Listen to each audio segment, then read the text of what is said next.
So when you say last minute cancel no shows, are you referring to the ones that are, because majority of the time when I look at it on our system is they're running really late, and then you like, hey, every salon has their own rules or guidelines. Ours is we give a 10-minute grace period. Yes. Anything after 10 minutes, we can we'll let them know, like, if our brow artist is able to take you, we can take you. If not, you're going to be marked as a no-show. So how does that work out? Like, what's the issues you get with that? Yeah, a lot of times people, if they are running really late, and they can't make that 10-minute grace period and say you're back to back. Obviously, if you can take them and you're not back to back. But a lot of times, it's not fair to the client, A, that has the appointment waiting, because you're going to go into their appointment, and B, you don't want to rush their service. You want to give them the best possible service. So I worded in the way, look, I don't want to rush your service today.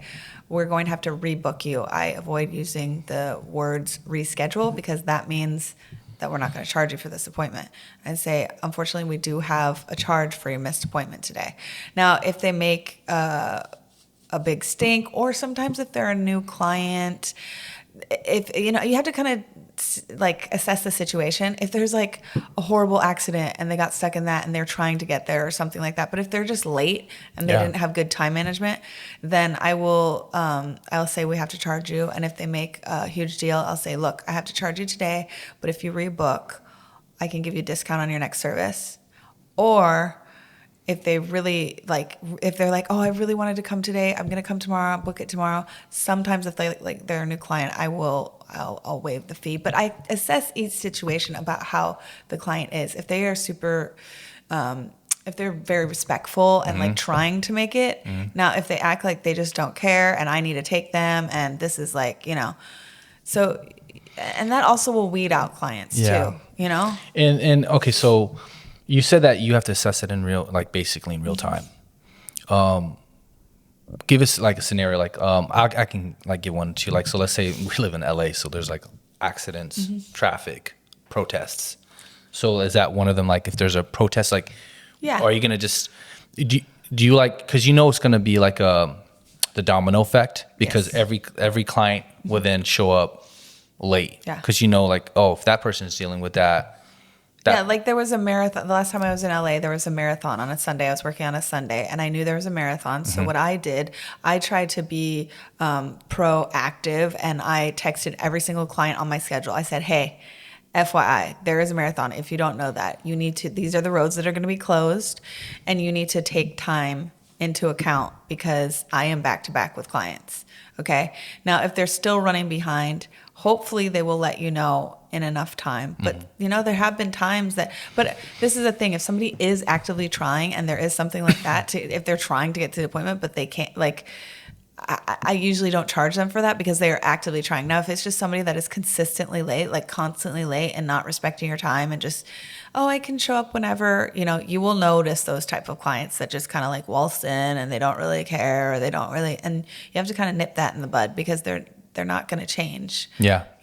Yeah. And honestly, you probably don't want a client like that, as sad as that is to say, but you want somebody that really respects. You got to weed out the bad ones. Yes.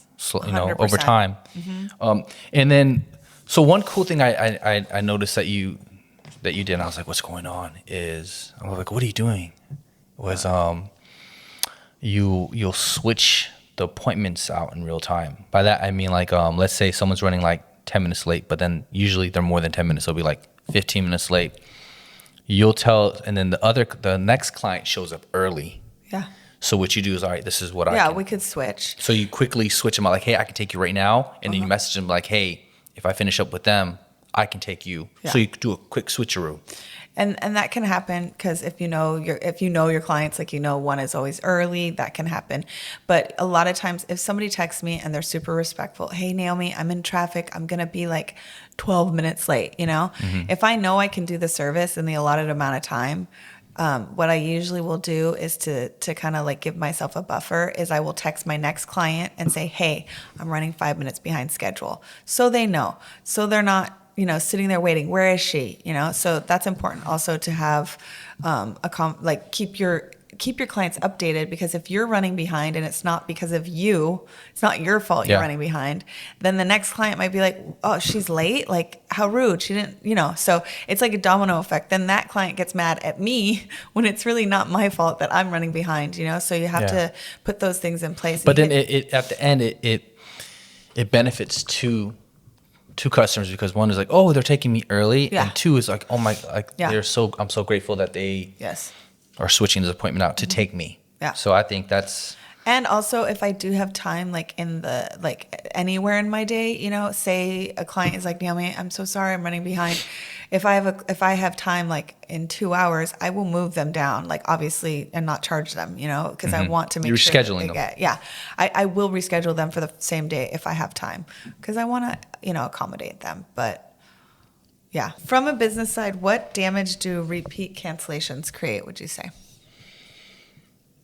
Oh, I mean, you're losing money. Yeah. That's a easy one to answer, but you see one that keeps canceling, no show. One, you're losing your revenue, you're losing your income. But the beauty of it was with the booking system is that we can block them. Uh-huh. So one thing that you're on the business aspect of it is the damage it causes you. One is money. But to me, more importantly, is when we mark most of our negative reviews on Google and Yelp are from no-shows. Yep. So, we let them know of our cancellation. So we send them a confirmation 48 to 72. I think it's 72 hours prior, because it gives them enough time to cancel, and then you can book someone else just in case. But, and then we send out a day of message too, and they don't respond to any of those. And then they decide not to show up, or message us last minute saying, oh, I can't come in. I need to reschedule. And we're like, hey, we can go ahead and we can't reschedule you since we're past the 24-hour time frame. We can cancel, but keep in mind of our cancellation fee. And then we cancel it, mark them as a no-show. The system charges them. And then they're responsive. They're like, what? Call you. Then they message you out of nowhere. And then you try to be professional, like, hey, I understand. So here's one way I can you can counter their they're upset. So you'd be like, hey, I understand, but that's our company policy. It's not fair for our brow artists. So you bring up your brow artists, like, hey, they you're taking up their time, and then from there they're and like, a client that could have had the spot or was waiting for the spot. So you got to soothe them down and calm them down that way, and they're like, okay, I understand. But if they take it to the next level, where they're like, no, you shouldn't. Then you're like, hey, I understand, but there's a cancellation fee, but we can give you a discount for your next service. So then you're bringing them back for another service opportunity, but then you're giving them a discount. But that's the proper way to do it. If they are like logical, respectful, just like normal people, they will understand that. It's usually like more the unhinged ones that are like, what? You're still going to charge me? It's like, I don't know how, like I one time this is like the only, I didn't get it was not a fight, but it was almost like a text war with this client where she's like, but I'm not trying to reschedule. But I want to rebook tomorrow.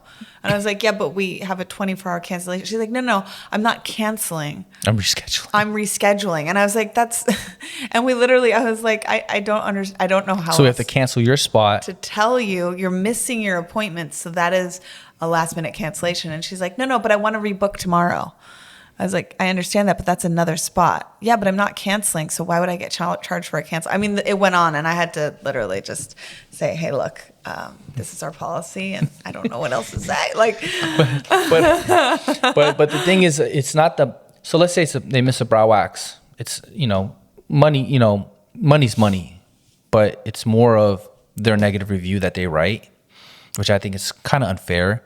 Where they're going like, they charged me, they fraudulently charged me, they did policy. This, and I was like, that's unethical. What you just but yeah.